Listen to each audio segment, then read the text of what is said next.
Vamos falar nesse vídeo, né, sobre um tema que há uma verdadeira revolução, né, com a reforma tributária, né, que são os créditos decorrentes aí da aquisição de ativo imobilizado, né, de bens de capital.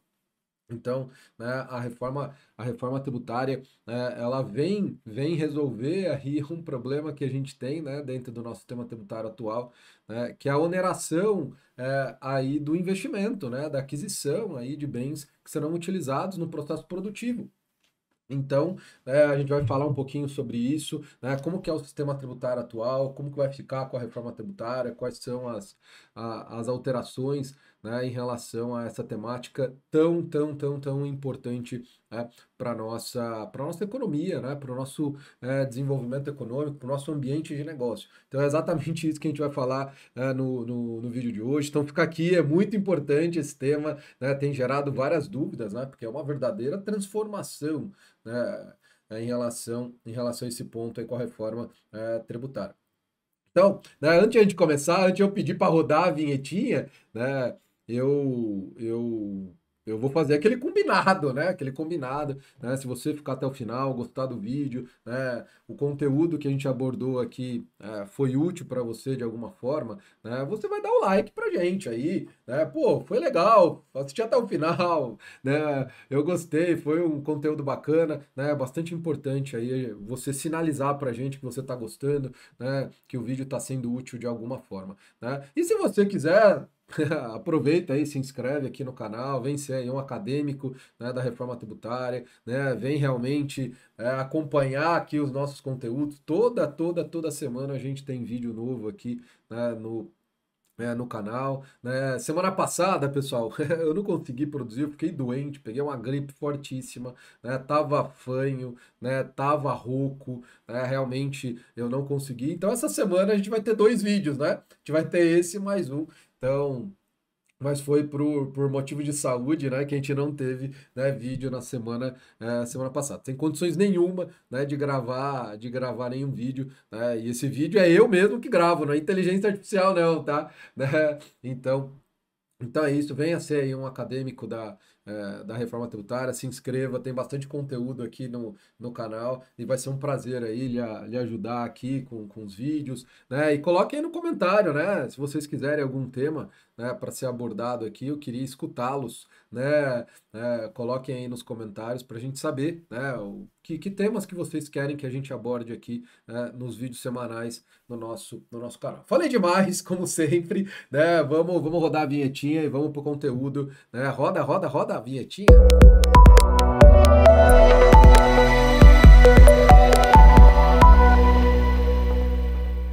Então vamos lá, vamos conversar um pouquinho aqui sobre créditos de IBS, CBS aí em ativos imobilizados, né? Na aquisição, né, de ativos imobilizados, uma revolução silenciosa. É realmente, pessoal, uma revolução, né? Muitos aí não estão comentando muito sobre essa temática, né? E eu acredito que é uma pura desconfiança, né? Será que a gente vai ter realmente uma não cumulatividade plena com a reforma tributária, né? E realmente eu entendo aí a postura de alguns contribuintes, a postura de desconfiança, né? Porque realmente é uma mudança, caso ela seja concretizada e implementada, é uma mudança drástica, né? Uma não cumulatividade plena, praticamente tudo dá crédito, inclusive as aquisições aí de bens do ativo imobilizado. Então, uma empresa que vai investir, né, vai adquirir maquinário, né, para aumentar a sua produção, ela vai poder se creditar, né? Vai poder se creditar de forma imediata e integral. Exatamente, né? De forma imediata e integral. Óbvio, aquele crédito que já esteja extinto de alguma forma, né? O débito vinculado à nota fiscal de venda desse ativo imobilizado, se esse débito já estiver extinto por alguma das modalidades de extinção de débito, isso vai gerar um crédito ali para o adquirente daquele bem que vai ser incorporado no seu ativo mobilizado. Exatamente. É um crédito imediato integral. Ah, professor, como assim? É isso mesmo? É isso mesmo. A gente vai comentar isso melhor aqui nesse vídeo. Mas é importante, né, a gente entender como que é hoje, né? Para a gente ter uma noção da dimensão da mudança. né, da dimensão da mudança. Né? Então, vamos lá. Eu trouxe aqui para gente, né?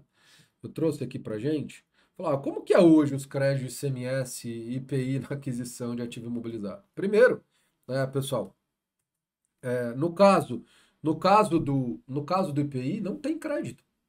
Né? O IPI realmente há muitas restrições ao crédito, né? Apesar de ser um imposto não cumulativo, praticamente o que gera crédito é aqueles bens que incorporam o processo produtivo, né, que vão incorporar o bem que vai ser vai ser vendido, né, que vai ser alienado, o produto industrializado. Então, o maquinário, a aquisição de um maquinário que obviamente foi fabricado para uma outra indústria, né, e tem que pagar o IPI porque é um produto industrializado, apesar de para o adquirente ser um bem que ele não vai comercializar, não vai ser um insumo, não vai ser uma matéria-prima, não vai ser um bem intermediário ali na produção, no produto industrializado, né?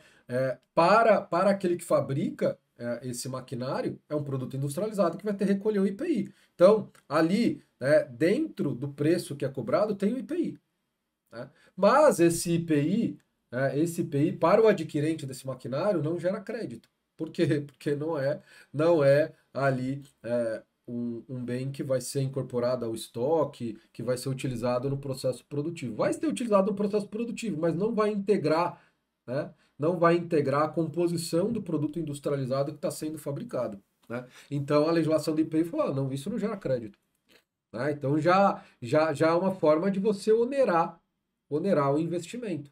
Né? Então há, obviamente, um desestímulo para isso. Né? Então você está onerando o produtor que está adquirindo um bem de capital, está adquirindo um maquinário para ampliar o seu processo produtivo. Né? Já no caso do ICMS, eu tenho crédito, mas não é um crédito imediato e integral. Então você adquire um bem aí para o seu ativo imobilizado que você vai utilizar primeiro, vai ser utilizado no processo, né, ou de alguma forma na venda, ou no processo produtivo daquele bem. Né? Então você pega uma indústria, é somente aqueles bens que serão utilizados no processo produtivo. Se for adquirir computador, se for adquirir mobiliário para o escritório, isso não gera crédito. Ah, mas isso não vai ser escriturado no ativo imobilizado da empresa? Vai, mas não vai ser utilizado diretamente no processo produtivo. Então você já tem uma vedação ao crédito. Né? E o maquinário que vai ser utilizado no processo produtivo? Ok, aí você vai se creditar. Mas não é um crédito imediato integral. A Lei Candir, ela prevê lá que vai ser um crédito que você vai apropriando de forma paulatina, né? Numa proporção de 1,48 avos. Né? Então você pega o crédito total, né, o valor do ICMS que está destacado no documento fiscal de aquisição daquele maquinário, né? Registra lá num livro de controle do ativo permanente, né, o CIAP, pega o crédito total, né, e vai apropriando, né, esse crédito numa proporção, né, de 1,48 avos. Então você vai ter 4 anos para apropriar isso. Então você vai demorar. E outra, esse crédito não é atualizado monetariamente. Então você vai perdendo dinheiro, né, em decorrência do fenômeno inflacionário. Então essa é mais ou menos a situação que a gente tem hoje. Não é qualquer bem do ativo imobilizado que gera crédito, é aquele que gera, no caso do ICMS, você só vai poder utilizar numa proporção ali de 1,48 avos. Você vai demorar 4 anos para apropriar todo o crédito, tá bom? Então, essa é a situação atual. E como que vai ficar com a reforma, pessoal?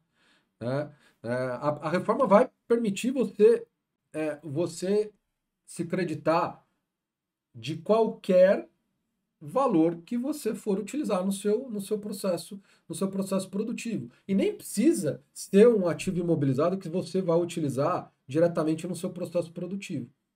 Vamos supor que você adquiriu um lote de notebooks para os seus vendedores, um lote de computadores para a sede administrativa, né? Lá, o pessoal que trabalha com RH, a parte de contabilidade, a parte de compras, né? Então você tem lá, né, o escritório administrativo que faz a administração da indústria, por exemplo, você adquire computadores, mesas, mobiliário, tudo isso vai gerar crédito, que não gera hoje. Não gera de IPI, não gera de ICMS, porque não é utilizado diretamente no processo produtivo. Né? Pô, mas isso não é uso e consumo da empresa? É uso e consumo, e bens de uso e consumo, né? É, no caso aí é bem do ativo imobilizado, né? Mas não é utilizado diretamente na atividade produtiva. Então, no caso do ICMS, não gera crédito, IPI não gera crédito, mas vai gerar no caso do IBS, né? No caso do IBS, CBS. Né? As únicas notas fiscais de aquisição, né, de uma empresa, né, que não vai gerar crédito é aquela que é para uso e consumo pessoal, que tem que ser o resíduo, residual. Né? Pelo princípio da entidade, você não adquire, né, coisas, né, para o uso e consumo pessoal dos seus sócios, dos seus diretores ou dos seus funcionários diretamente. Né? Então, isso vai ser residual. Então, praticamente tudo vai gerar crédito. Né? E crédito imediato e integral. Então, você vai pegar lá, adquirir um maquinário. Né? No caso do IPI, você não podia gerar, não gerava crédito. No caso do ICMS, né, você até tinha crédito, mas não era imediato e integral. Agora você vai ter um crédito imediato e integral. Né? Esse crédito imediato aqui tem que colocar as aspas aqui. Né? Não é bem um crédito imediato. Por quê?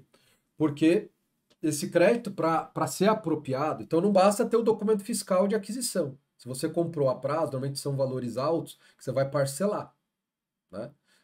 Então, aí nesse caso, você tem o documento fiscal. Né? Você não pagou ainda. Então, aquele débito vinculado a essa nota fiscal, né, de aquisição desse bem do ativo imobilizado, desse maquinário, né, ele, ele já é um crédito, né, você tem já uma expectativa de crédito, mas não vai ser bem um crédito imediato.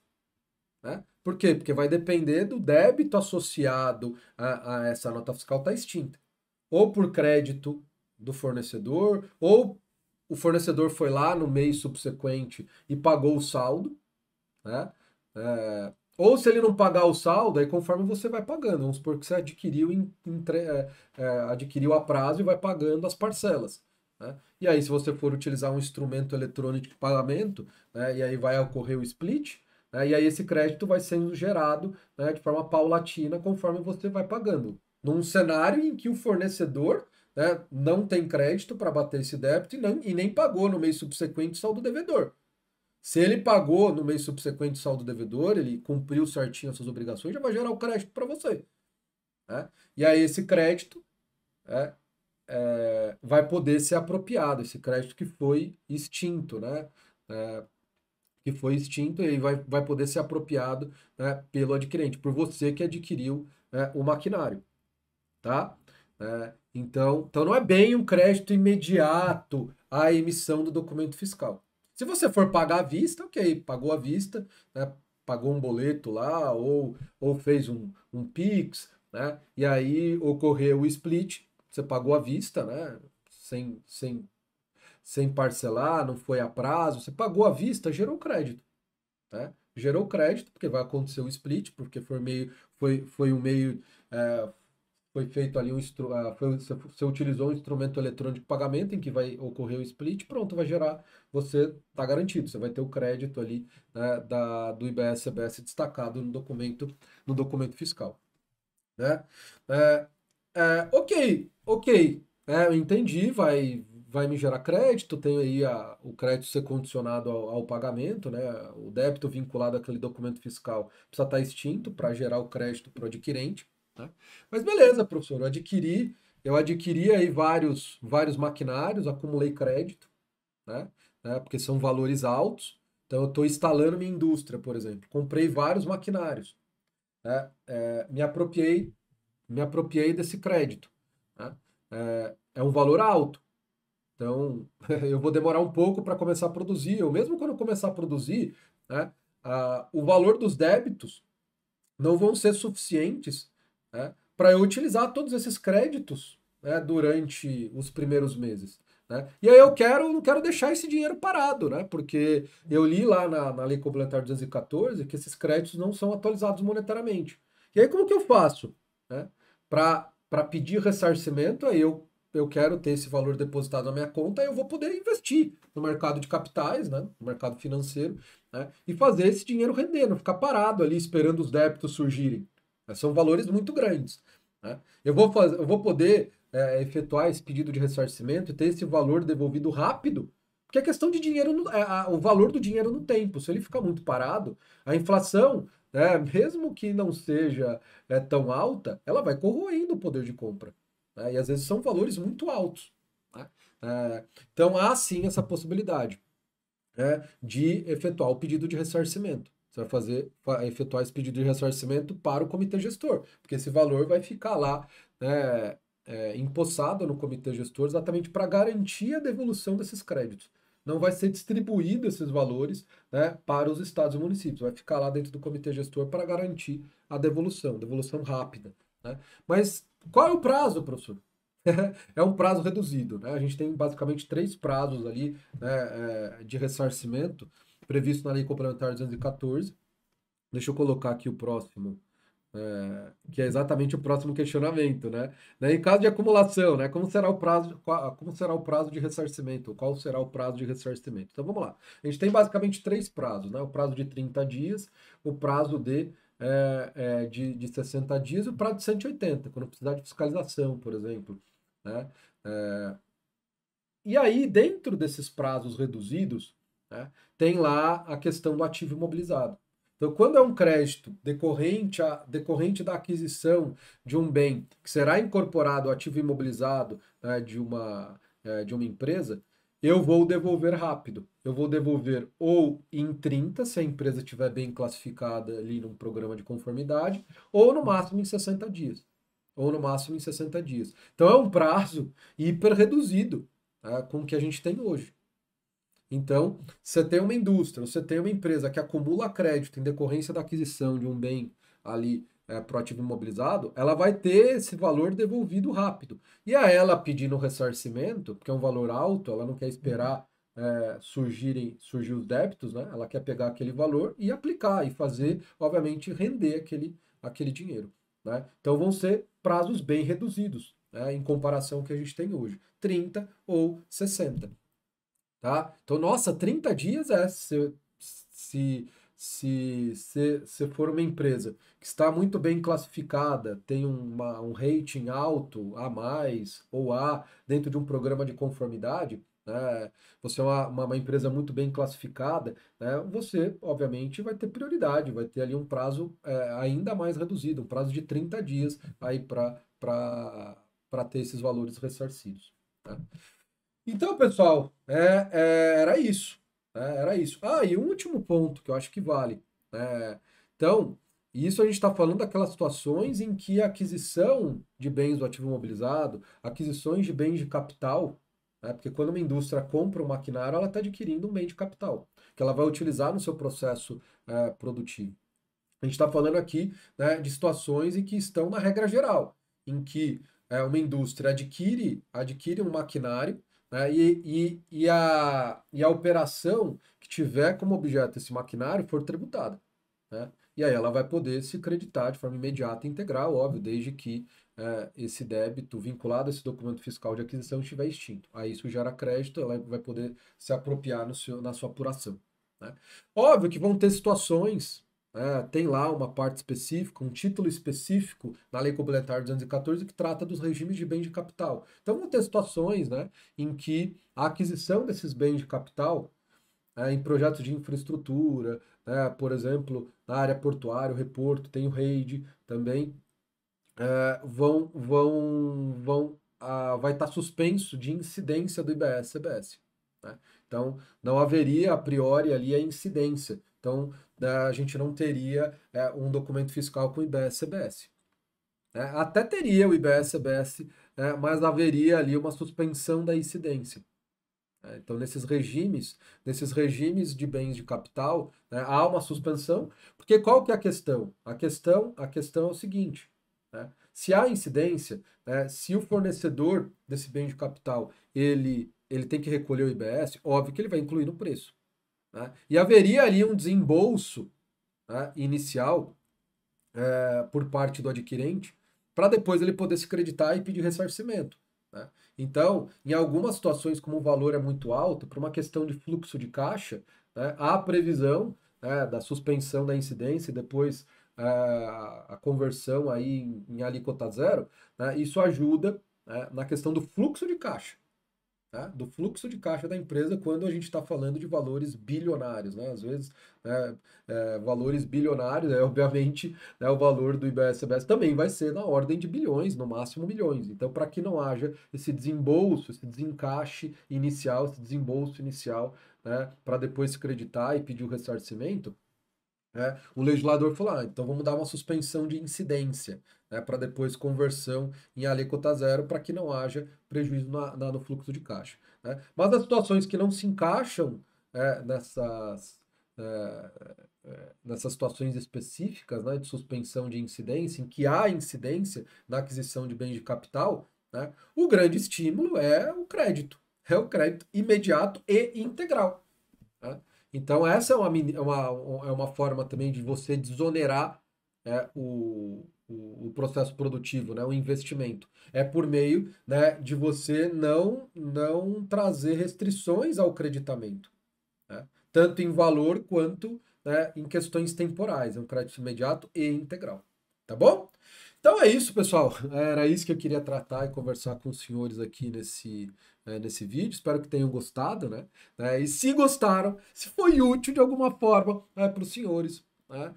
Dê o like, é aquele combinado nosso, né? Dê o like aí, né? Se inscreva no canal. E se você quiser realmente se aprofundar no estudo da reforma tributária, aí você tem que virar mesmo um acadêmico da tributação, um acadêmico da reforma tributária de verdade, ser o nosso assinante e vir estudar com a gente de forma bastante aprofundada aí a reforma tributária. Tá bom? Então é isso, pessoal. Vamos ficar por aqui e a gente se vê aí no próximo vídeo. Tchau, tchau.